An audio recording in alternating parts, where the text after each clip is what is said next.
Assalamualaikum warahmatullahi wabarakatuh. Waalaikumsalam warahmatullahi wabarakatuh. Alhamdulillah kita panjatkan puji syukur kehadiran Allah Subhanahu wa taala, di mana berkat rahmat hidayahnya kita bisa melaksanakan kegiatan diseminasi ini, tentunya sebagai salah satu tugas dari guru penggerak, calon guru penggerak di angkatan 11 ini. Salawat beserta salam semoga tercurah limpahkan kepada junjungan dan besar kita Nabi Muhammad SAW, kepada sahabatnya, pada keluarga, kepada kita semua selaku umatnya yang selalu taat dan patuh terhadap ajarannya. Amin ya rabbal alamin. Baik, untuk supaya berjalannya kegiatan, ya saya akan perkenalkan dulu. Saya ini CGP angkatan 11 Kabupaten Kuningan, dan alhamdulillah pada tahap ini sudah sampai di modul 1.4, di mana modul 1.4 ini adalah bagaimana cara menerapkan budaya positif di sekolah. Baik, kita bisa lihat di layar ini adalah beberapa konsep yang telah saya lakukan selama melakukan pendidikan guru penggerak seperti ini. Nah, konsep daripada inti budaya positif di sini adalah perubahan paradigma belajar, kemudian disiplin positif, nilai-nilai kebajikan, kemudian kebutuhan dasar manusia, dan motivasi perilaku manusia, posisi kontrol guru, kemudian keyakinan kelas, segitiga restitusi. Ini adalah sesuatu yang berkaitan dengan budaya-budaya positif yang akan kita terapkan di sekolah. Untuk selanjutnya, pembelajaran dengan paradigma baru, maksudnya di sini adalah pembelajaran merupakan suatu pembelajaran yang dirancang berdasarkan prinsip pembelajaran berdiferensiasi, artinya memiliki sesuai dengan kebutuhan peserta didik. Di sana belajar ini kebutuhannya atau sesuai dengan tahap-tahap perkembangannya. Di sini juga sesuai dengan profil pelajar Pancasila. Selanjutnya ada disiplin positif. Disiplin positif ini berasal dari kata disiplin. Disiplina artinya belajar. Kemudian ada beberapa yang lainnya seperti disiplin positif, kita bisa baca sendiri di layar. Nah, sebagai pendidik tujuan kita adalah menciptakan peserta didik yang memiliki disiplin diri sehingga mereka berperilaku mengacu pada nilai-nilai kebajikan universal. Kemudian memiliki motivasi intrinsik, motivasi yang berasal dari dalam diri sendiri.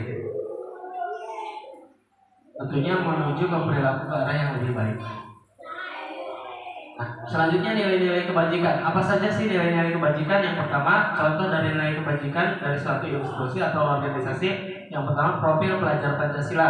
Kita bisa lihat di situ bahwa beriman, bertakwa kepada Tuhan Yang Maha Esa, berakhlak mulia, berkebinekaan global, kemudian gotong royong, mandiri, kreatif, dan bernalar kritis. Ini adalah termasuk ke dalam profil pelajar Pancasila. Selanjutnya di PYP ya, Ibu Primary Years Program. Di sini ada nilai kebajikan, toleransi, rasa hormat, integritas, mandiri, kemudian antusias, empati, keingintahuan, kreativitas, kerjasama, percaya diri, dan komitmen. Itu.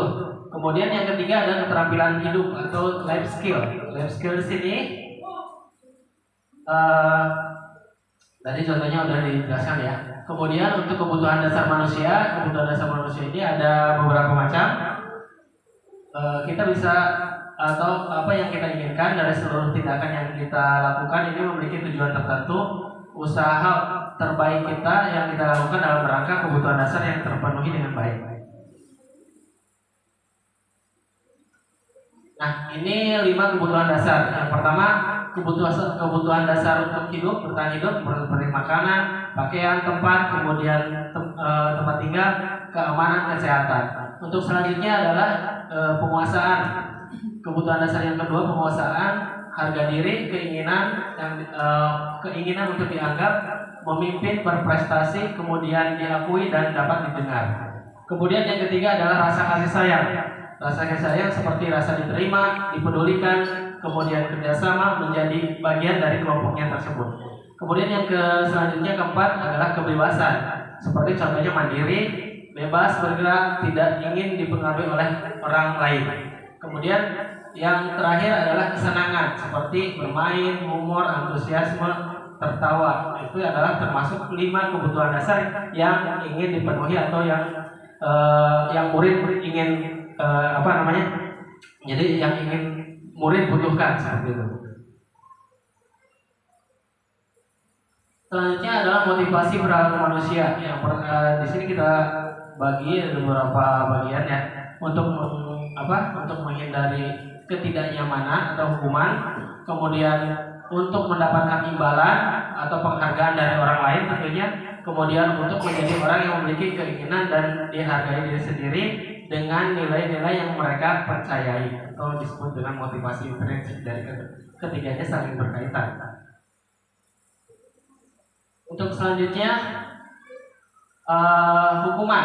Nah, tentunya di sekolah suka diterapkan yang namanya hukuman. Sebetulnya hukuman seperti itu tidak boleh ya. Jadi kita sebagai seorang guru atau sebagai pendidik menghukum itu kita mindsetnya berubah ya. Jadi istilahnya bukan menghukum.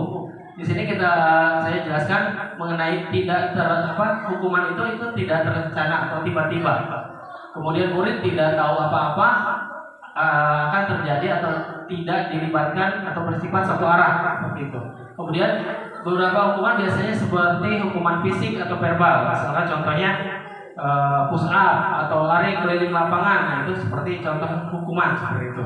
Selanjutnya di sini adalah konsekuensi. Konsekuensi ini terencana, bisa disepakati sesuai dengan peraturan. Kemudian murid tetap berbuat atau murid ini tetap tidak dibuat tidak nyaman. Sikap guru selalu memonitor murid. Nah, di sini. Jadi ini contoh ketiga hukuman ya. Kemudian yang terakhir restitusi. Bagaimana itu restitusi? Adalah proses menciptakan kondisi bagi murid yang untuk memperbaiki kesalahan. Proses kolaboratif yang mengerjakan murid untuk mencari solusinya sendiri. Dari ketiga ini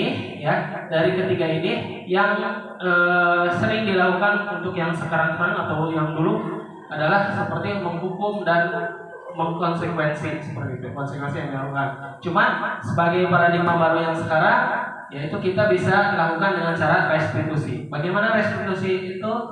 Mari kita lihat di slide berikutnya. Nah, di sini sebelum kita restitusi ada 5 posisi kontrol pada guru tentunya kita sebagai pendidik. Yang pertama penghukum, kemudian membuat rasa bersalah, kemudian sebagai teman, pemantau, dan manajer. Dari kelima tersebut ya, nanti saya akan berikan beberapa contohnya. Nah, contoh penerapan 5 posisi kontrol guru. Misalkan kasus siswa tidak memakai atribut lengkap saat upacara bendera, misalkan ya. Hormat pada tiang bendera selama 1 jam, itu hukum. Jadi menghukum seperti itu. Jadi sifatnya itu kita sebagai penghukum, guru itu sebagai penghukum. Hormat selama 1 jam tiang bendera dipoe sampai jam berakhir. Nah, itu kita sudah posisi kita itu sudah sebagai penghukum. Kemudian yang kedua, beberapa kali ibu bapak harus memberitahu kamu selalu saja mengecewakan ibu atau bapak. Nah, di sini membuat rasa bersalah. Contohnya misalkan ada murid yang datang terlambat. Misalkan contohnya gini ya, kenapa kamu datang terlambat? Terus kemudian si muridnya nanti ibu loh yang tegur kepala sekolah, nanti bapak loh yang ditegur kepala sekolah, atau nanti ibu nanti diturunkan jabatannya lah, atau ibu nanti dimarahin sama kepala sekolah. Nah, itu berarti membuat bersalah kepada anak. Nah, itu kita posisi kontrolnya membuat rasa bersalah gitu ya. Nah, kata-katanya mungkin seperti itu pertanyaannya. Selanjutnya posisi kontrol yang selanjutnya adalah pada saat kita sebagai teman. Misalkan contoh pertanyaannya misalnya, ayo dong ikuti aturan, misalkan seperti itu. Kemudian tolong bantu ibu ya, sekali ini saja, misalkan seperti itu. Nah, itu berarti mengajak, ada ajakan seperti itu, ada ajakan, ayo dong, mari gitu ya, seperti itu. Kita posisi kontrolnya sebagai teman. Kemudian kali ini jangan berbuat salah ya, atau kali ini jangan berbuat seperti itu lagi ya. Nah, itu berarti kita sebagai teman. Kemudian posisi kontrol selanjutnya adalah kamu sudah melanggar peraturan sekolah, kamu tahu konsekuensinya. Nah, ini sebagai pemantau. Setelah upacara, kamu beli atribut ya ke koperasi dan jangan diulangi lagi. Nah, itu ada sedikit lebih baik daripada penghukum teman, dan kita ini sebagai pemantau. Jadi ngajak ada solusinya gitu ya. Seperti itu. Selanjutnya yang terakhir, yang paling baik daripada yang baik, tentunya di sini adalah kita sebagai manajer. Bagaimana sebagai manajer? Masih kasusnya yang sama. Kemudian di sini kita mengajukan pertanyaan, misalnya, apakah kamu tahu kesalahanmu? Jadi dia itu berefleksi, gitu ya. Kamu tahu nggak kesalahannya? Jadi gitu nanya, ya. Jadi jangan langsung cepat lari keliling lapangan. Itu penghukum, gitu ya. Nah, kalau di sini adalah kita sebagai manajer itu adalah, kamu tahu nggak kesalahan kamu apa? Misalkan seperti itu. Kira-kira bagaimana kamu memperbaikinya supaya tidak terlambat? Misalnya kamu rapi dalam pakaiannya, kemudian kamu itu tidak mengulangi kesalahan kamu lagi. Nah, seperti itu adalah posisi kontrol penerapan yang paling baik itu kita sebagai manajer, gitu ya. Jadi tadi sebagai penghukum itu lebih negatif, kemudian teman itu kurang baik juga ya. Kemudian yang paling baik daripada yang baik itu adalah kita sebagai manajer. Selanjutnya, nah, posisi kontrol apa yang kita lakukan? Misalkan ini, ayo lakukan demi Bapak Ibu ya. Nah, kira-kira menurut Bapak Ibu di sini, kira-kira posisi kontrol dari kelima tersebut kita sebagai apa?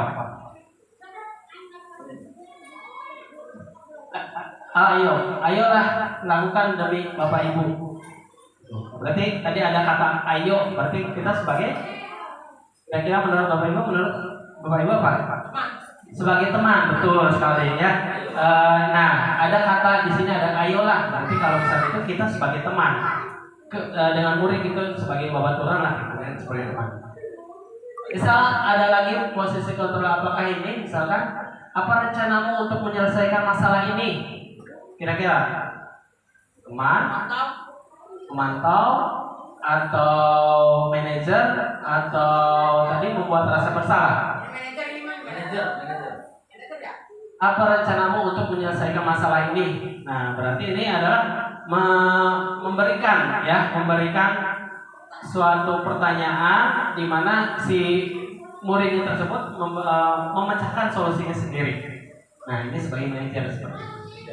Nanti kita bisa lihat di sini ada lagi, misalkan kamu tidak mendapat nilai jika tidak mengerjakan tugas. Nah, ini berarti apa? Hukuman berarti berupa verbal, artinya bukan hanya fisik tapi verbal dengan ucapan. Dan ini membuat si muridnya itu nanti akan kurang bersemangat ya, akan down. Jadi diancam lah istilahnya seperti itu. Selanjutnya, nah ini adalah motivasi eksternal, itu berarti dari luar, kemudian motivasi intrinsik berarti dari dalam diri sendiri. Nah, ini sudah jelas di sini adalah identitas yang gagal, seperti menghukum, membuat rasa bersalah, itu hasil akhirnya gagal. Kita produk yang kita lakukan adalah hasil gagal. Kemudian kalau misalkan posisi yang positif, kita sebagai teman, pemantau, dan lebih paling baiknya itu adalah sebagai manajer. Ya. Nah, kita bisa lihat di sini adalah mengevaluasi diri, bagaimana menjadi diri yang lebih baik, kemudian murid meletakkan dirinya sebagai individu yang positif dalam dunia yang berkualitas. Tentunya seperti itu ya. Jadi kita sebagai guru itu harusnya itu sebagai manajer, gitu ya. Jadi bukan hanya penghukum, bukan membuat rasa bersalah, bukan sebagai teman, bukan sebagai pemantau, tapi lebih baiknya adalah sebagai manajer. Selanjutkan. Nah, keyakinan kelas. Nah, dalam suatu proses pembelajaran biasanya kita diawali dengan membuat kesepakatan kelas. Di kurikulum Merdeka ini kita buat yang namanya sebelum melaksanakan kegiatan pembelajaran, buat dulu kesepakatan kelas, buat keyakinan kelas. Kelas kita anak-anak, misal contoh seperti itu ya. Hari ini kita mau belajar apa? Anak-anak, hari ini kalian mau apa? Gitu ya. Tawarkan dulu kepada anak. Ya, ditawarkan dulu. Biar anak bahagia, biar anak senang dulu, ya, biar motivasi intrinsik di dalam diri dia itu bisa muncul. Seperti itu. Ditawarkan dulu di kurikulum Merdeka seperti itu. Jadi ditawarkan dulu, dia langsung buka halaman 10. kerjakan nomor 3, misalkan seperti itu kurang baik ya. Tetapi buat kesepakatan dulu, keyakinan pada hari itu ya. Pak Umaha misalkan tiap hari bikin tenan naon gitu ya, atau yang sudah kita tempel di kelas, buat kesepakatan kelas secara umum boleh. Tapi keyakinan kelas buat lagi ya, buat keyakinan kelas supaya kelas tersebut itu misalkan keinginan muridnya itu seperti apa. Jadi murid setiap individu kan beda-beda ya, beda-beda. Jadi keinginan hayangnya, terus setelah dituliskan banyak keinginan kelas, kita ambil yang paling baik.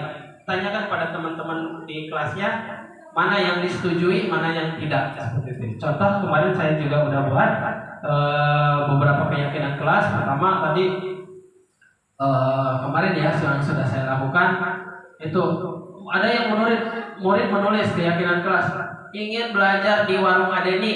Nah itu karena naon nggak apa-apa kita tuliskan aja.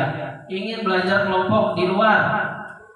Ingin belajar di luar kelas, ingin bawa HP, macam-macam banyak itu sudah saya diarsipkan ada di kelas seperti itu. Nah dari beberapa keyakinan atau kesepakatan kelas kita ambil mana yang terbaik. Ternyata baru tehnya atau siswa itu ingin belajar kelompok di luar kelas. Itu keyakinan pada hari kemarin yang setelah saya lakukan. Jadi kita ambil jalan tengahnya ya, atau keyakinan yang terbaik gitu. Hasilnya anak-anak senang gitu. Nah ini contoh membantukan keyakinan kelas. Kita bisa buat dengan buat stiker atau apa gitu ya. Nah ini keyakinan kelas, si anak itu tempelkan. Jadi masing-masing individu atau masing-masing anak itu menempelkan. Saya ingin ini ditempelkan di kertas plano ya namanya, di kertas plano. Nah kita dari keyakinan itu kita buat mana yang terbaik. Nah di sini sifatnya itu bersifat abstrak berupa pernyataan universal, dibuat dalam pernyataan positif atau kalimat positif, kemudian sedikit dan mudah diingat sesuai dengan kondisi kelas dan sekolah sehingga mudah diterapkan. Semua warga sekolah itu atau semua warga kelas ini dilibatkan membuat keyakinan kelas. Jadi sadaya kelas teh kudu nyian gitunya. Jadi menempelkeun resep gitunya gitu. Selanjutnya di sini praktek keyakinan kelas yang telah dilakukan kemarin di kelas 5 tentunya yang ditempelkan, kemudian anak-anak antusias menempelkan, menuliskan keyakinan kelas pada hari itu ditempelkan. Ini hasil kemarin yang telah saya lakukan di kelas 5 membuat keyakinan kelas. Untuk selanjutnya, kita ke segitiga restitusi. Apa itu? Segitiga restitusi ini adalah suatu proses dialog. Jadi kita komunikasi antara guru dengan siswa. Di sini guru yang dapat menghasilkan murid atau di sini yang mandiri dan bertanggung jawab tentunya dari segitiga restitusi. Tahapannya dari ketiga restitusi pertama adalah ini dulu menstabilkan identitas nih dari bawah dulu. Tahapan segitiga restitusi yang pertama menstabilkan identitas. Yang kedua validasi tindakan yang salah ya. Bagaimana bentuknya nanti kita akan coba bahas. Kemudian menanyakan keyakinan kelas. Terakhir adalah keyakinan kelas yang telah dibuat. Kita tanyakan. Itu tahapan segitiga restitusi. Selanjutnya, di sini misalkan contoh penerapan segitiga restitusi dalam proses pembelajaran. Contoh menstabilkan identitas. Pertanyaannya yang ditanyakan, ya, berbuat salah itu wajar. Tidak ada manusia yang sempurna. Ibu, bapak juga pernah melakukan itu. Ibu atau bapak tidak mau mencari siapa yang salah, tetapi ibu ingin mencari solusi atas permasalahan ini. Kamu berhak merasa begitu. Jadi itu adalah beberapa pertanyaan yang dilakukan pada saat yang pertama ya, menstabilkan identitas. Misalnya ada yang contoh anak yang terlambat datang ke kelas, misalkan datang ke sekolah atau pakaian tidak rapi. Pertama, ini beberapa pertanyaan yang dibuat buat referensi kita untuk menanyakan kepada anak tersebut. Jadi distabilkan dulu Jangan langsung mana ke baju terapi gitunya. Itu udah langsung ditanya seperti itu. Tapi diajak ngobrol dulu lah. Diajak ngobrol dulu. Selanjutnya di sini adalah validasi tindakan. Tahapan yang kedua adalah dalam segitiga restitusi contoh referensi kalimatnya. Misalnya contoh, kamu pasti punya alasan mengapa kamu lakukan seperti itu. Seperti itu ya. Jadi kita tanyakan alasannya, kenapa dia melakukan itu dan sering mengulangi kesalahan-kesalahannya seperti itu. Padahal kamu bisa loh, atau bisa lakukan lebih buruk dari ini. Gitu. Kamu patut bangga karena telah melindungi sesuatu yang penting buatmu. Kemudian kalimat selanjutnya bisa kamu melakukannya karena mempertahankan sesuatu yang penting bagi dirimu ya, bagimu seperti itu. Ini adalah contoh kalimat memvalidasi tindakan yang salah. Tanyakan alasan, kemudian bisa kamu lakukan lebih buruk dari ini, seperti itu. Ini kita bisa jadikan contoh kalimat atau kata-kata pertanyaan terhadap murid. Selanjutnya yang ketiga ada menanyakan keyakinan kelas. Contohnya seperti ini. Kalimatnya, apa keyakinan kelas kita? Ya, yang telah kita sepakati tentunya nilai-nilai apa yang telah kita sepakati bersama. Seperti apa gambaran sekolah yang ideal menurut kamu? Kamu ingin menjadi orang yang seperti apa? Itu adalah beberapa contoh pertanyaan untuk menanyakan keyakinan kelas.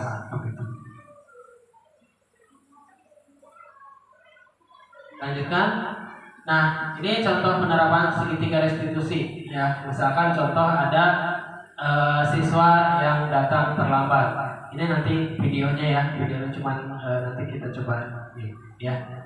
Ini contoh penerapan segitiga restitusi untuk siswa yang datang terlambat. Ini videonya. Nanti ditampilkan videonya.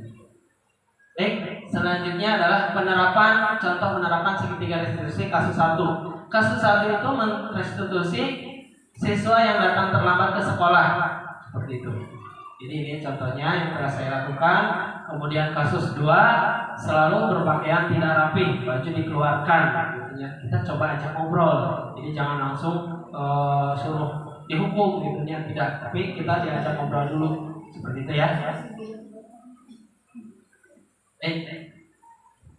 Selanjutnya, sebagai penutup adalah dalam penerapan program disiplin positif di sini adalah hendaknya guru memiliki standar kepribadian, ya, profesional, kemudian sosial yang baik, di mana guru itu mampu merefleksikan dirinya dalam proses posisi kontrol saat ini. Bagaimana perjalanan dirinya sebagai among, ya, among itu adalah seperti manajer ya, among gitu ya. Yang menuntut murid-muridnya menjadi insan yang mandiri, merdeka, bertanggung jawab. Di sini adalah sesuai dengan standar nasional pendidikan yang tertulis di juknis tersebut gitu ya, di dalam standar pendidikan nasional. Terima kasih. Itu adalah pemaparan tentang bagaimana penerapan budaya positif di sekolah. Dari yang telah saya paparkan atau semoga bisa bermanfaat, kemudian bisa kita terapkan di sekolah, tentunya di kelas-kelas kita yang kita inginkan ke depan. Apa yang keinginan murid yang belum terpenuhi kita coba penuhi, karena kita tentunya sejatinya sebagai seorang pendidik adalah menuntun ya. Kita itu menuntun murid supaya murid tersebut berhasil di masa depannya ya. Jadi jangan sampai kita sebagai penghukum, bukan sebagai teman, tetapi kita adalah sebagai manajer, posisi kontrol yang baik, seperti itu. Kemudian dari yang telah saya paparkan tadi, barangkali ada pertanyaan atau kita saling sharing saja mengenai budaya positif di sini. Coba, maka ada pertanyaan? Ya, maka Pak Ustaz.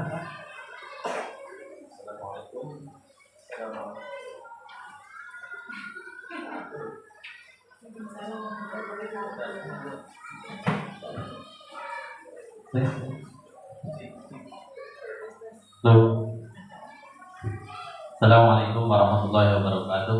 Waalaikumsalam warahmatullahi wabarakatuh. Terima kasih kepada Pak Fikri yang telah menyampaikan tadi modul 14 yaitu tentang budaya positif. Setelah saya simak dari apa yang telah disampaikan oleh Pak Fikri, ada beberapa pertanyaan mungkin seputar tadi. Yang pertama, bagaimana menerapkan budaya positif di sekolah jika lingkungan di rumah tidak mendukung, terutama orang tua.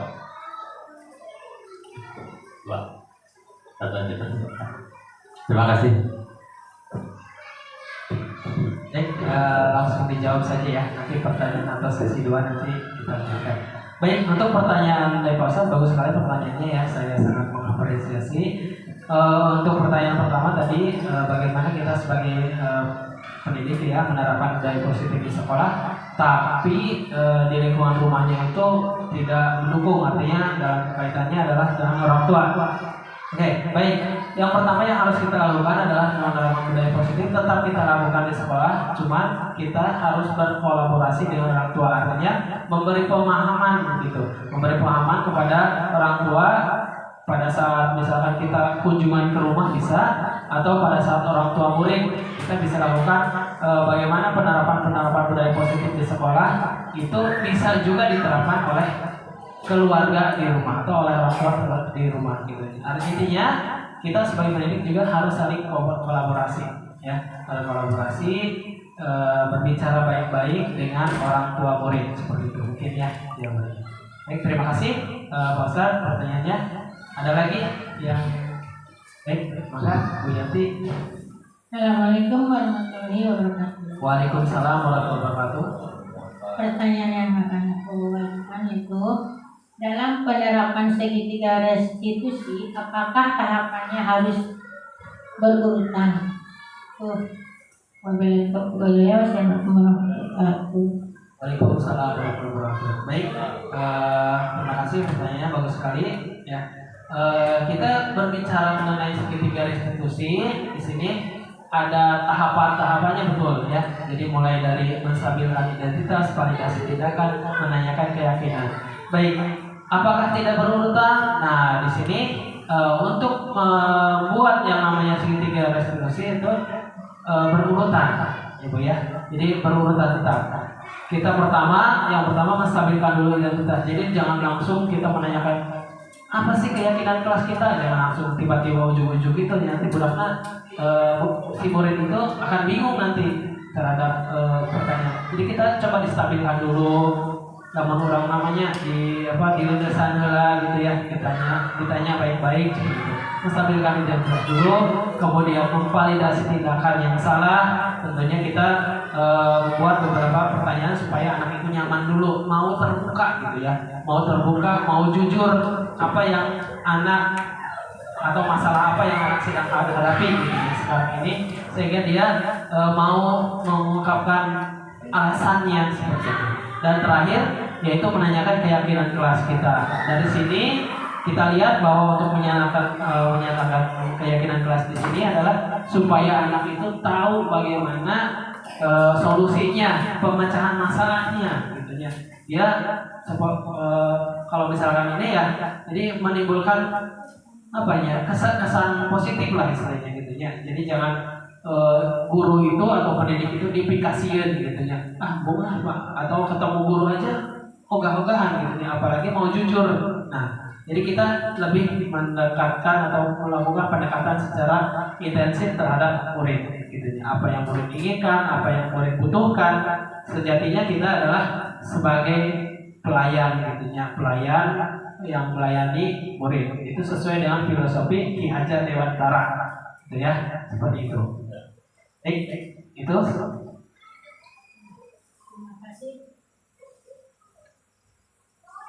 Terima kasih atas jawaban yang telah diutarakan dengan jelas. Itu tadi ya. Terima kasih atas beberapa pertanyaan dan atensinya dari teman-teman di sini, dari rekan-rekan guru. Dan kalau misalkan tidak ada pertanyaan lagi, mungkin kita coba ya nanti dari mulai sekarang atau ke depan kita coba membuat ataupun sedikit ada perubahan di kelas kita, menerapkan beberapa budaya-budaya positif tentunya yang sesuai dengan kebutuhan murid, apa yang murid inginkan, seperti itu ya. Mungkin itu saja yang dapat saya sampaikan, yang kurang lebihnya mohon maaf. Billahi taufiq wal hidayah. Wassalamualaikum warahmatullahi wabarakatuh.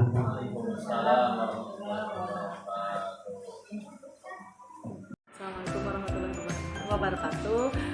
Terima kasih kepada Pak Vicky yang telah memaparkan modul budaya positif 1.4 ini. Kebetulan ini saya wali kelas 1 yang sangat perlu sekali menerapkan budaya positif ini. Jadi insya Allah ini akan menjadi inspirasi supaya nanti saya bisa melaksanakannya di kelas gitu. Dan terima kasih juga sudah berbagi ilmunya, pengalamannya ya. Semoga saya bisa menyusul. Dan untuk Pak Vicky, semoga sukses selalu CGP-nya ya, angkatan ke-11, diberi kesehatan, diberi kemudahan, sukses. Assalamualaikum warahmatullahi wabarakatuh. Saya Arifin dari SDN Desa.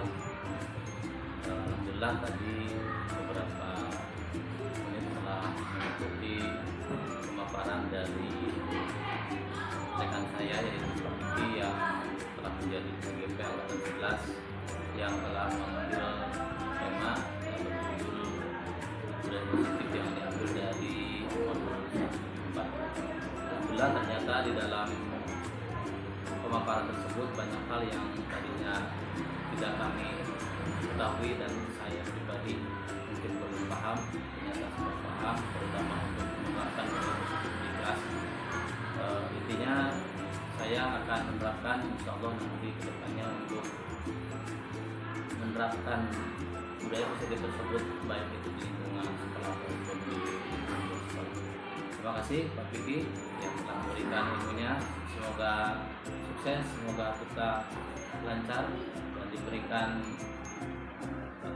diberikan kesuksesan dan kelancaran, terutama diberikan kekuatan oleh Allah Subhanahu wa taala sehingga mencapai titik akhir finish yang membahagiakan dan mendapatkan nilai yang pas. Sukses selalu. Terima kasih. Assalamualaikum warahmatullahi wabarakatuh.